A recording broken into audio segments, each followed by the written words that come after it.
see what the investment community thinks so far. But yeah, it's pretty fun. So we'll kind of think about turn my brain to that after I get off of here. So Corey, If what you are you need any thinking? We student think interns, you let me know. I got you. okay, all right. Uh, yeah, I'm shocked. So April, for reference, the last one we did in, gosh, I think it was February. We had all but like one or two people show. And no, nobody's showing. Oh, we do have somebody. Let's see. Good evening. Who just joined? Oh, my name is Jai. Got Can you it. hear me? Sure can. Yes. Welcome, Jide. Um, we're just assembling the group here. Probably go ahead and get started. I know we may have others join, but you're on with Corey, who's the administrator for ACHE of Indiana. Art Corbin is a board member, and April Grudai is um, represents the IU program and Masters of Science in Healthcare Management. I think that's correct. Please correct me because I'm sure I'll mess that up. So I'll have a chance to further introduce her, but Park as a board member, I don't know if you want to say a few words and Corey. Ladies first, Corey. All right, well, thanks for joining us today. This is our second out of 4 advancement information sessions for the year. And we appreciate Dan for leading us through this. Dan has been a longtime volunteer for ACHE, was formerly a board member, so we appreciate him still sticking with us after all these years. And yeah, if you ever have any questions about anything you're about to hear, please let me know. I'm here to help. Okay. Thank you. And to add to that, I do really appreciate you joining as well. I've been a fellow for several years. I've just recently joined the Indiana chapter board, just from moving back from the state of Washington, where I was actively participating on their board as part of the advancement committee, and I was their president as well. So we're here to support you anywhere we can with regards to anything with ACHE, and I'll put my contact information in the chat as well. So we'd be happy to help. So welcome and thank you for joining. Thank you. We've got a slide in just a couple. We'll let April talk a little bit more at that point. Again, this will be recorded, so other folks who maybe weren't able to join can definitely take advantage of the recorded version of this later on here. So again, just so you know, me, Dan LaRue, started in healthcare a lifetime ago, 1990 with St. Vincent at the time, locally here in Indianapolis. So about 35 years in healthcare. Been a member of ACHE since 2012, and finally took the plunge in 2018. Went through, demystified by attending one of these sessions, what it takes to be a fellow, and then went to work getting those requirements completed, and then taking and passing the exam, which again is bit of a challenge, but definitely something that we've all proven can be done. We have a lot of resource to do that. So anyway, currently, serve as a healthcare consultant, a former colleague and I, primarily with a local consulting group, work in hospital and lab consulting, LaRue Comet's Healthcare Consultants. Talk a little bit about the overall value for the FACHE credential. Again, it's a very good recognition. I think it's anybody who goes through the process, I think, recognizes the value and the challenge it creates, but it does, I think, separate folks within the medical profession, and definitely helps, I think, set apart applicants potentially. Did you have a question, anybody? Okay. Eligibility requirements will cover that, as well as the application process. The Board of Governors exam, again, is very comprehensive, but for folks who kind of live and breathe healthcare like many of us do or have done in the past, it's definitely material you're familiar with. And then there's a maintenance process, continuing education, just to keep folks up to speed with that credential. So any questions or comments at this point? All right, Corey, if you can advance here. So again, lots of highlights here. I hit on this before, but really trying to kind of document and demonstrate your competency set for the skills that are important to being a healthcare professional. There's also a sign that that you are committed to what's important within that professionalism. Also, FACHEs are part of a community, and I think there's a commitment that I've kind of stayed in touch with, which is to continue to support the development of folks within the healthcare profession. Again, there's lots of different avenues for working within healthcare.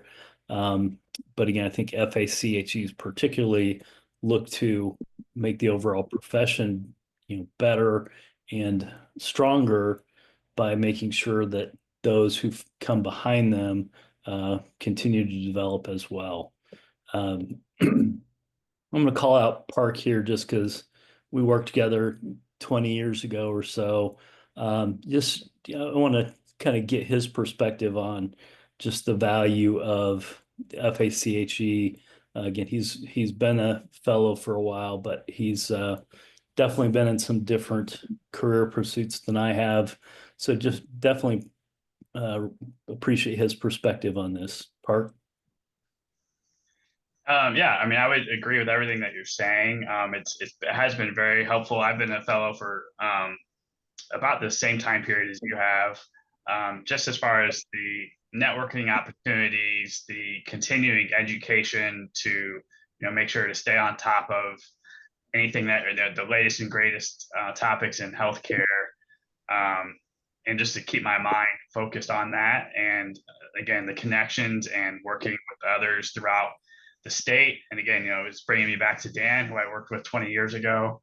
But yeah, it's a lot of great opportunities, great educational opportunities.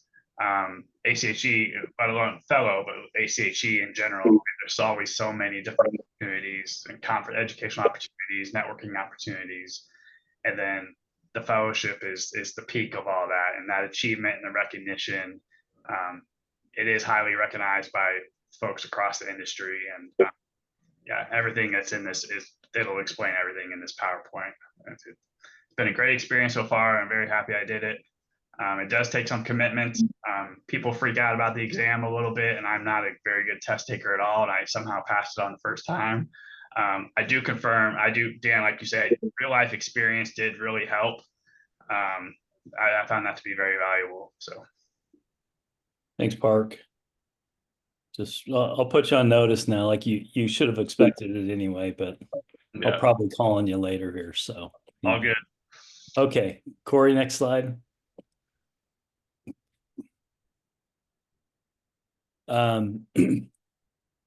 Eligibility requirements. Before I do this, I know, Corey, I don't know where we get to April here, but I don't want to get too far into this without giving her an opportunity to talk about the IU MS program in healthcare management. Yeah, we'll get to that after, I think, the membership. I think education comes. Okay, I didn't want to leave her out too long. Okay, we'll make her wait a little longer then. Okay. So again, the requirements now are that you have that 1 year of tenure as an ACHE member. This used to be a little bit longer, but definitely it's something we welcome, folks early in the program to get involved with. But, membership, obviously a key piece, but it's not quite as long as what it maybe used to be. So anyway, full membership is required to be eligible. Go ahead, Corey. Okay, and then master's degree, I think in past sessions, I think there's been some kind of question, okay, are there any workarounds here? No, it's, master's or kind of terminal degree is required here. And this is obviously where you lead into April here. Is it? Oh, there we go. Perfect timing. All right. Corey, I need to get MSHM added to the list on the previous slide. Oh, definitely. Yeah. Corey, we'll take that as an action item, won't we? Yeah, we will. Go ahead, So April. Let's I will just talk through the plug that program the here. Very Master exciting. Science in Healthcare Management degree program was based off of the ACHE competencies. And so if you don't already have a master's and are interested in getting a master's in order to qualify for your FACHE, we have both residential and online programs. The online program is designed for working professionals. It can be completed in 1 year. It covers the base of the ACHE competencies. We are in the process of getting CAMI accredited. And one of the things that's unique about the program is that it is a dual degree between the Kelly School of Business and the O'Neill School. And so you're going to get not only those healthcare literacy competencies, but also the business competencies around how you're running the business of healthcare so that you're able to keep the doors open to be able to serve patients. And so gonna then shamelessly plug, if a master's is what's keeping you from applying, we've got you covered. Contact me and I will make sure to get you taken care of. Thanks so much, April. I got you plugged in at just the right time, I guess. Here we go. Okay, the healthcare management experience is two pieces here. Executive level, and again, I think there's some discretion here. I think certainly where you have director or budget responsibility, overall leadership, those are certainly roles that help qualify you for this credential. But definitely, I think when there's ever any questions about what qualifies as an executive level healthcare management position, the board members, Corey is a great place to start through as the at the administrator ACHE email, but definitely we want to give, I think, credit where there is, sufficient responsibility while also maintaining that it's a leadership criteria. So definitely having that, 5 years of healthcare management is important as a qualification, especially as a differentiator when you're competing for jobs, that if you have this credential, you are qualified based on these criteria. Go ahead, Corey.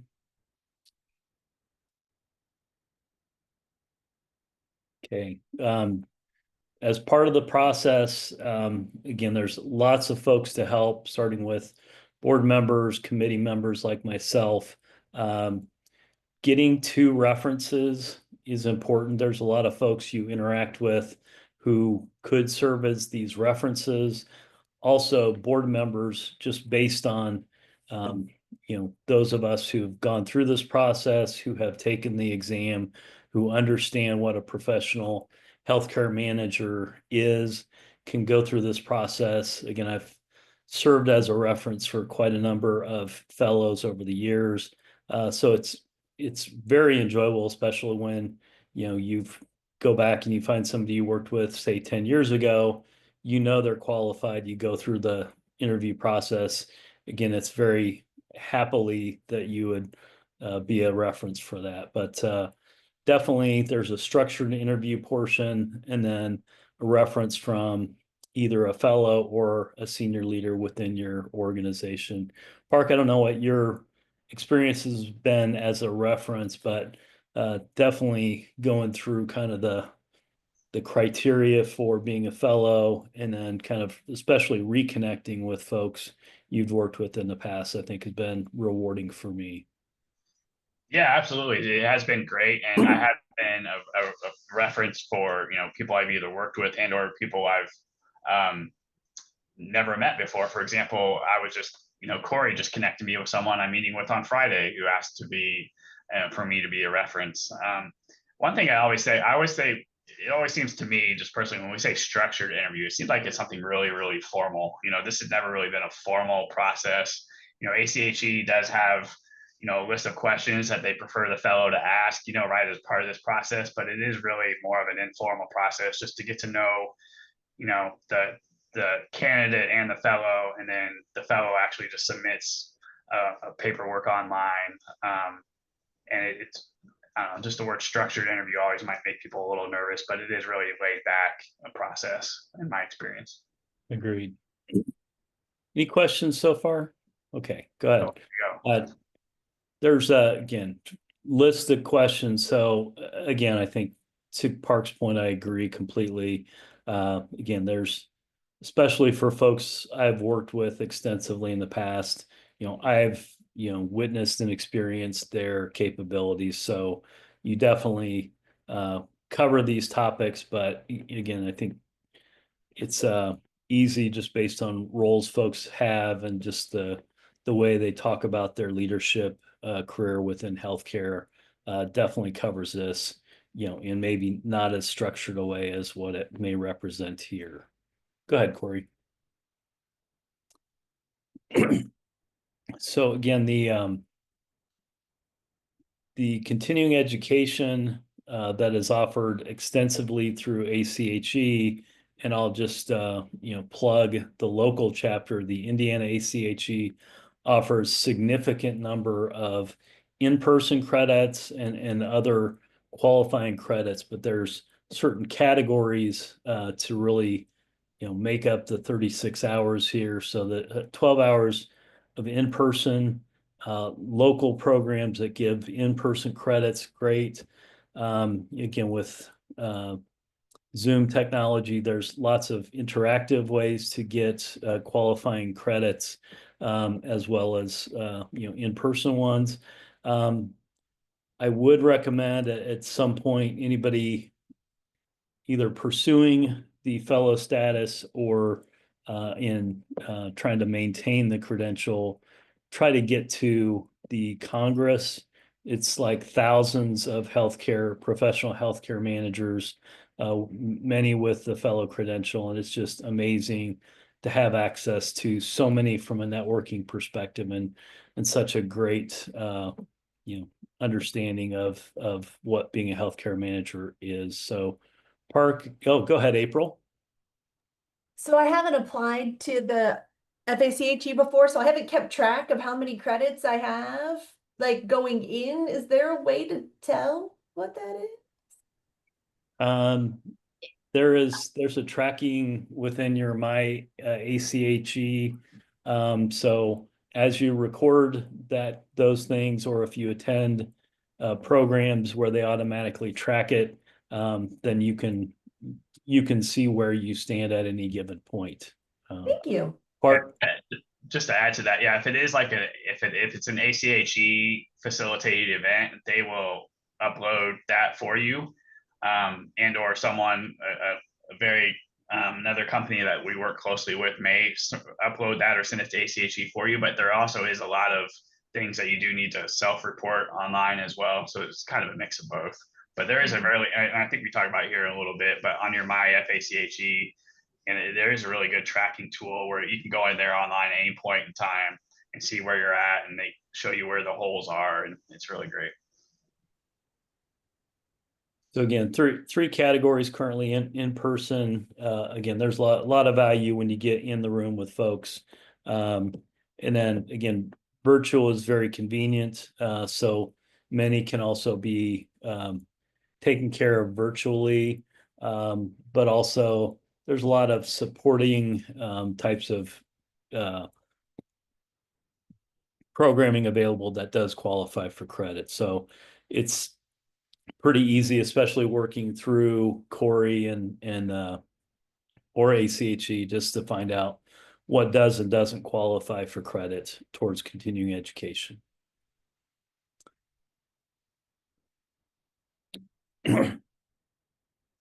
Continuing education, and this is a little bit newer, so I don't know, maybe Park, if you have any more specifics on here, but I know there's a lot of kind of cross accreditation from different professions that qualify for ACHE credit. So anybody who's maybe more up to date on that can share any more light on that.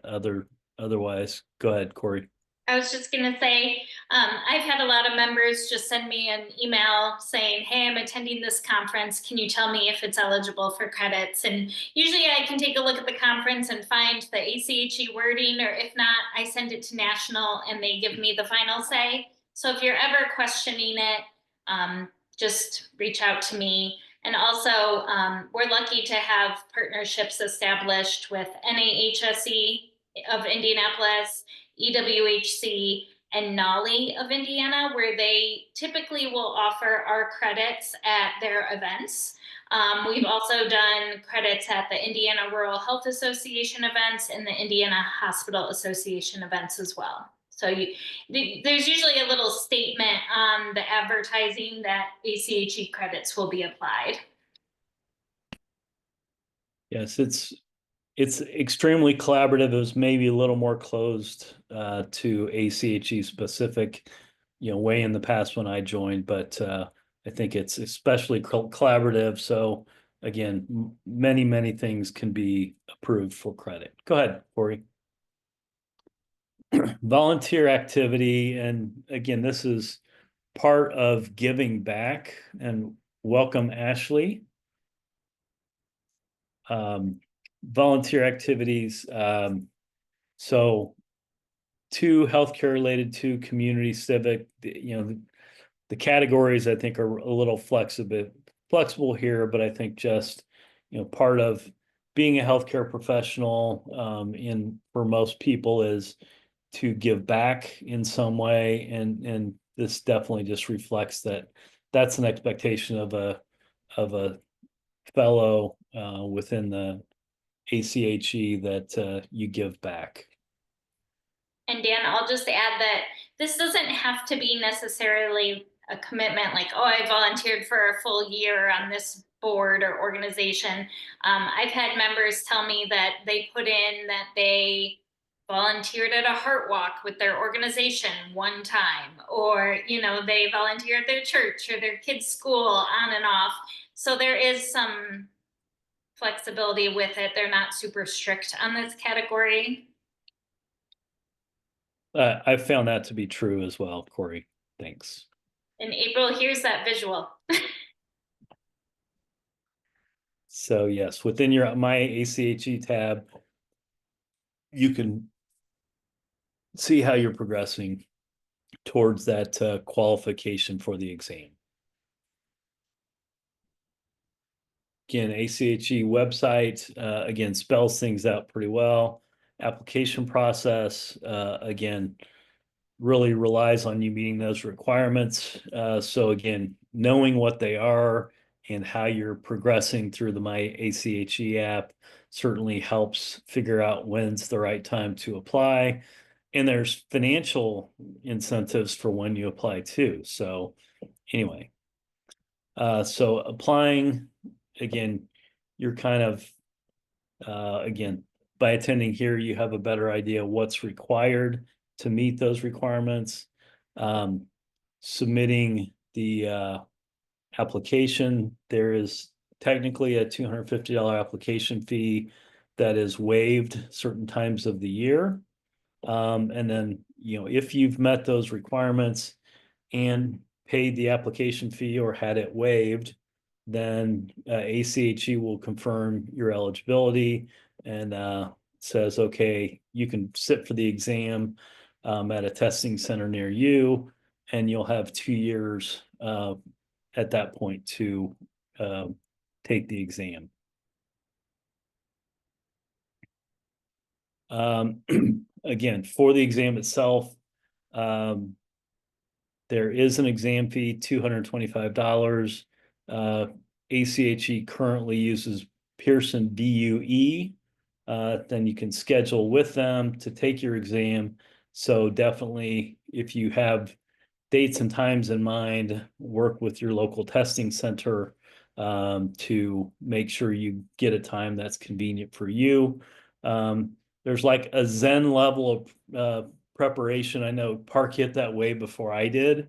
But I was like prepared and terrified all at the same time. And that's when you really need to take it.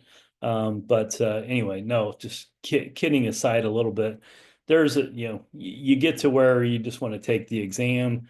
And so there's it's better to have access to it when you would like to take it versus having to wait a period of time. So Park, any comments on that? I'm sure you aced it, so. I didn't ace it, but I did pass it. But yeah, I would agree with timing on that, and I think we're going to get into preparation resources and stuff like that. I would really schedule it out, and then so that you can plan accordingly and study in that timely fashion, and that you can take the test right when everything is fresh on your mind, right, and you have that synced up really well. I would agree with that. We'll talk later. There's a lot of local and national resources to assist with that as well. So anyway, test accommodations can also be made if required. So again, I think that's something to work through with national. So definitely work with them to figure out what accommodations can be made and will be made. Fee waiver, again, I think this is a very fairly consistent waiver period from March to the end of June each year to save that $225. So if you can get the exam fee waived, that's definitely worth taking advantage of. So definitely still have time to take care of that if you are currently eligible to take the exam. The exam itself has 230 questions. You don't know which ones. I wish they would tell you, but I don't know that I would have done any better or worse on the 30 pilot questions, but 200 of them count. 30 are pilot questions and do not count. There's 10 areas of these. I should ask April at this point, since her program covers all of these content areas. I could put her on the spot and oh, she's waving me off on this one, but definitely 10 content areas that again are part of any healthcare professional's life. And again, real life experience helped a lot in these 10 content areas, as well as test preparation, flashcards, and just book study. So you have 6 hours to complete. I think some people may run up on that, but I would say 3 to 4 hours. I think a lot of folks have had enough at that point and just want to see how they did. So anyway, job analysis study. This is a newer slide. I don't know, Corey or Park, if you can share any updates on this with perspective as to how this contributed here. So Corey, Park, any insights here? I don't have a whole lot to say. I think they just really kind of evaluate every 5 years, and then based on just various analysis that they do, and may adjust the questions periodically based on that. That's all I would have to add as well. Okay. Then we can just move on. I can gloss over like I knew what I was talking about. Okay, to take April off the hook here, we have a number of questions. I think the number of questions per category may fluctuate a little bit, but definitely covering the highlights. Healthcare as an industry is important, obviously, as is management leadership, finance, all the way down to regulatory ethics. So really, all of these are very critical pieces to a healthcare professional's daily job. And certainly, I particularly did not know finance ratios to save my life. Those were easy for Park based on his upbringing. But certain things you may be stronger than others. So, if there's healthcare laws, maybe not your particular expertise, you can maybe make up for it in healthcare and management and leadership, for example. So just knowing where the weight is. It's hard to be excellent in all these areas, but definitely there's enough leniency about passing that if you're not perfect in a certain category, that you can still get through with that. So not knowing all my finance ratios didn't fail me. Okay, pass or fail. First time pass rate 66%. So folks do fail to pass it at a 34% rate here. Passing is 65%. There's a waiting period if you fail.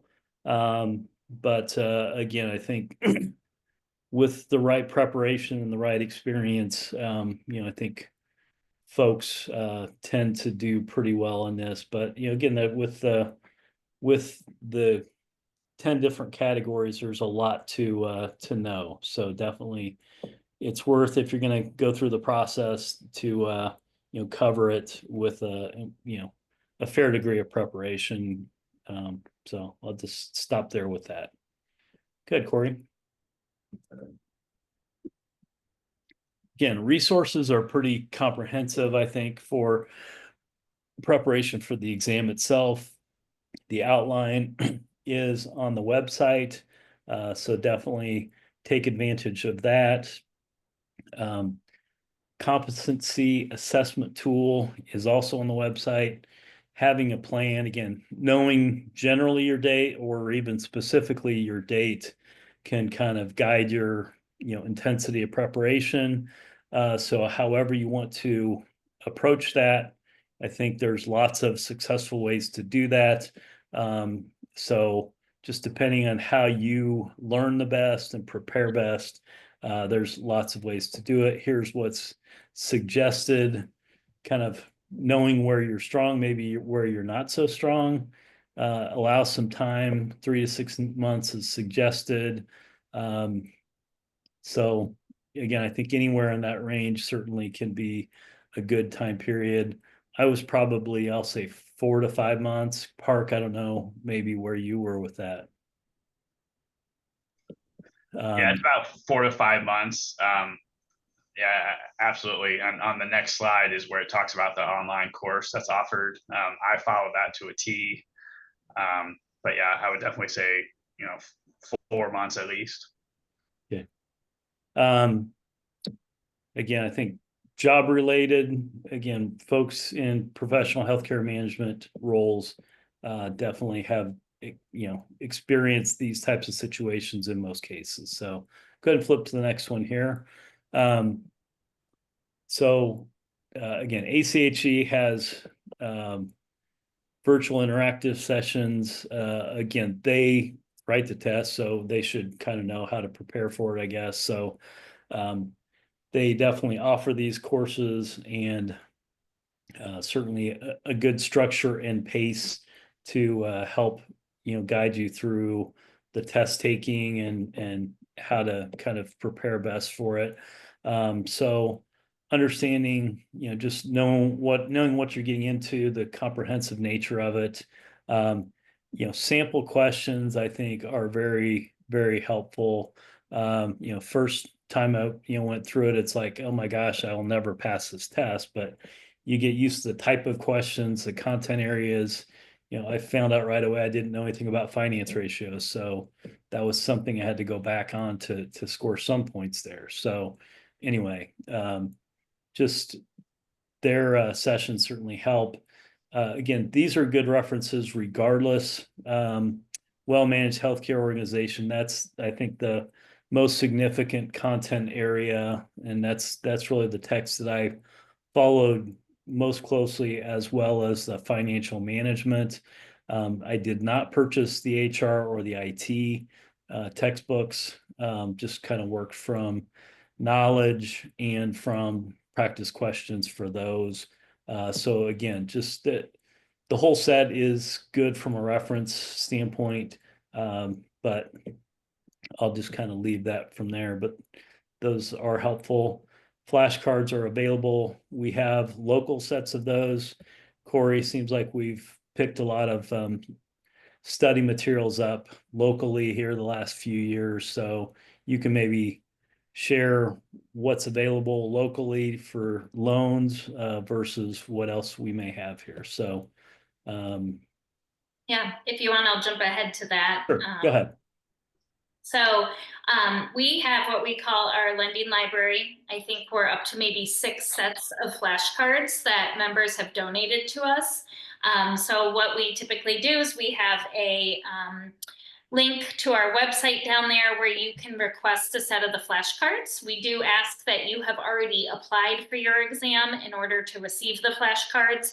And then we ask that you try to hold on to them no more than 6 months. We prefer it to be 3 just because we usually have a wait list, but you know, if you need them longer, we're able to extend that time. We also have a couple of the books that we lend out as well. As Dan mentioned earlier, we have people on our board and our volunteer committees who will serve as a reference. If you're looking for volunteer work, you can always volunteer on one of our committees. And then we recently, I guess over the past year, started connecting with other chapters across the US who already have established study groups, courses, test prep, and gotten approval from many of them for our members to join in on those. And those are the virtual ones, so you don't have to travel anywhere. But we are trying to stay up to date on our website, posting those when they're available. I'm also able to pull a list of our members who are eligible to apply and those who have applied and are ready to take the exam. And so once I know one of those courses is being offered in the near future, I will usually email those 2 lists to let them know, you know, hey, Minnesota has this coming up. You're welcome to join. And those are usually offered at about $50 to $100. Again, they're virtual over maybe 8 weeks time, and much more affordable than the ACHE national one. Although I do know several people who, as Dan said the ACHE national is very comprehensive. So yeah, I think that's everything we have. And, you know, you can always ask questions if there's other resources you need. I will say too, last thing, I do have previous years, they used to give out practice tests, and these are old.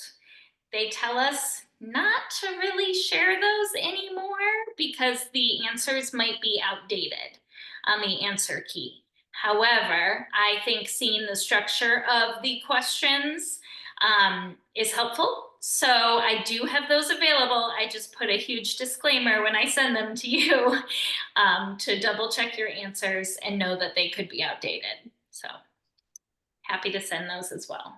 To add to that, that used to be available online, and I went through that thing 2 or 3 times probably when I was studying, and it was there was literally probably at least 5 or 6 questions on that exam that they were still using. So I highly recommend, you know, reviewing any sample questions that you can get your hands on.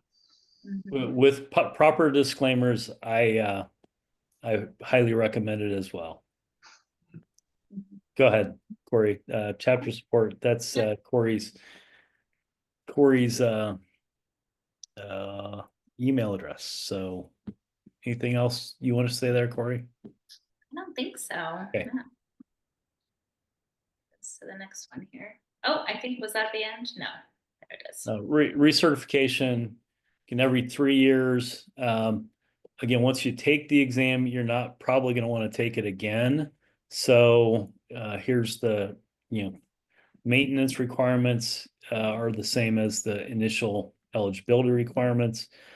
12 in person, 12 virtual interactive, and 12 qualifying credits. And again, the same volunteer requirements as before, with a $200 recertification fee. So every 3 years, it just pacing yourself here is important on the continuing education.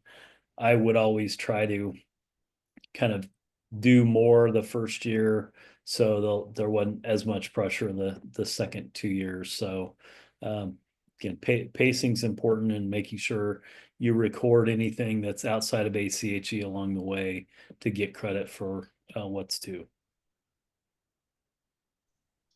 And I will say, Dan, Go ahead, Park. Go ahead, Corey. Oh, I was just gonna say it almost never fails that come October, November, I might get an email from a member who needs to recertify in December. And they're saying, I'm short credits, what do I do? So my advice is always, if you find yourself in that position, other states are usually more than willing to have you attend their virtual education sessions. So if we're not offering something in the time that you need it, I get email requests all the time from other members from other chapters saying, hey, can I join your session? I saw it on LinkedIn. We always allow them to do that, and so will other chapters. I also recommend that depending on where you're located in the state, you can go into your ACHE profile. You can add yourself to the communications for other chapters. So if you're near Chicago or Ohio, wherever, Michigan, Kentucky, you might opt into their communications, because sometimes for some members, it's easier for them to drive to Ohio or Chicago than to Indianapolis, depending on where you're located, and you can get education credits from another chapter. Yeah, just to add to that, a few things. One, I need to recertify by 12/31, and I have not been doing a good job of pacing myself. So I'm starting to freak out a little bit, make sure I have enough educational hours. But I am very happy about, like Dan said earlier, our chapter does offer a ton of educational opportunities every month. So I'm confident I'll be able to get the educational requirement by 12/31. Also on the ACHE website, you'll get emails. They do offer clusters throughout the country. They call them clusters. They're basically conferences that offer a ton of educational credits, like the in-person education credits. Attending Congress as well, like Dan mentioned earlier, you can knock out a ton of credits there. One thing I actually did realize or learned recently, which I think might be fairly new, but I thought if you don't get your requirements done at the end of the 3 years, you lose your fellow status and you have to start over from scratch. You got to take the exam over and all that, but that is not the case. They just freeze your status until you fulfilled all these requirements. Good to know. You're still gonna race like heck to get yours done here by 12/31. I am, absolutely. Okay. Okay. Other option, retake and pass the Board of Governors exam. It's also a little more expensive because you got to retake the fee, or take the exam. Sorry. Go ahead, Corey. Okay, so got a few minutes left for questions. Probably could have invited a few more along the way when I was putting April and Park on the spot here, but it's part of the deal for Corey. Go ahead, Jide. Okay, so I was at the legislative breakfast this morning. So I was just trying to separate the credits. I know there's education, there's in-person, there's virtual. So I've been attending some virtual since I joined. I think I've had 3 of them. So I'm just trying to see which is which, so I know the buckets I'm filling, so I know I'm meeting the requirement as I go along. I can answer that because it does get a little confusing, and they've changed it over the years. So today's credits were considered in person because you were physically there receiving them. We have an event coming up in July on the 17th. That will be an in-person event. That's the HEPE conference, which is free to anyone in healthcare. We'll do 2 panels that day. But anytime you are logging in via Zoom, those are the virtual credits. Qualifying are the ones that people tend to get a little confused on. they're not as valuable as the in-person per se, but those Okay. are the ones that a lot of the time when we partner with like NOLI or NAHSE, they might use the qualifying credits for their events to attract our members there. The in-person credits, ACHE only allows us to give out so many a year. So therefore, we kind of have to prioritize how we allocate them. But if you ever have a question about an event too, feel free to shoot me a message. Usually the wording on a flyer might be kind of small, but it should state in there like this is a qualifying credit, this is an in-person. So kind of just be on the lookout for that. Okay. Thank you. Mhm.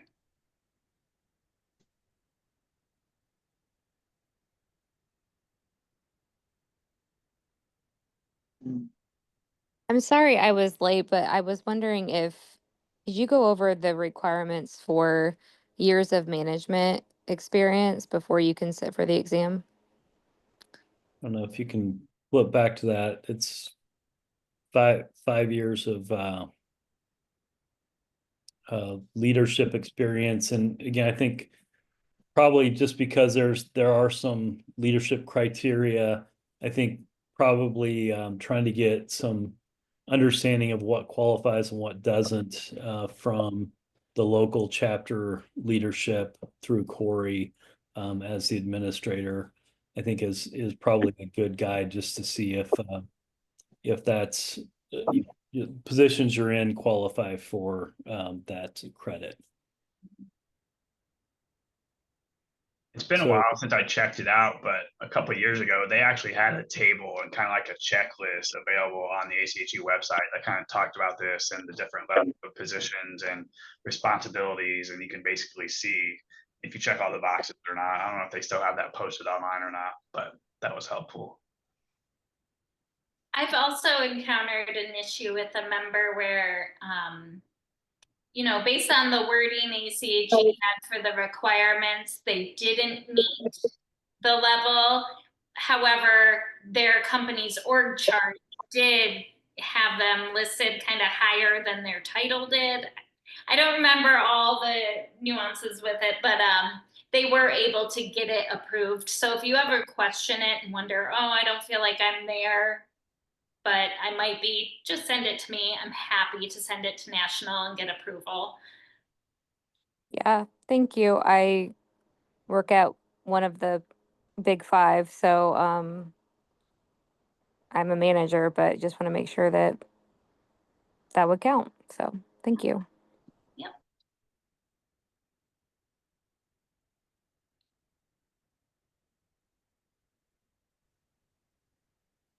Yeah, Ashley, since you were a little late, this will be recorded, so if you go in reverse order, kind of do the first part till you heard the rest, then that should catch up here. But Thank we're you. coming right up on 7 o'clock, so take any final questions.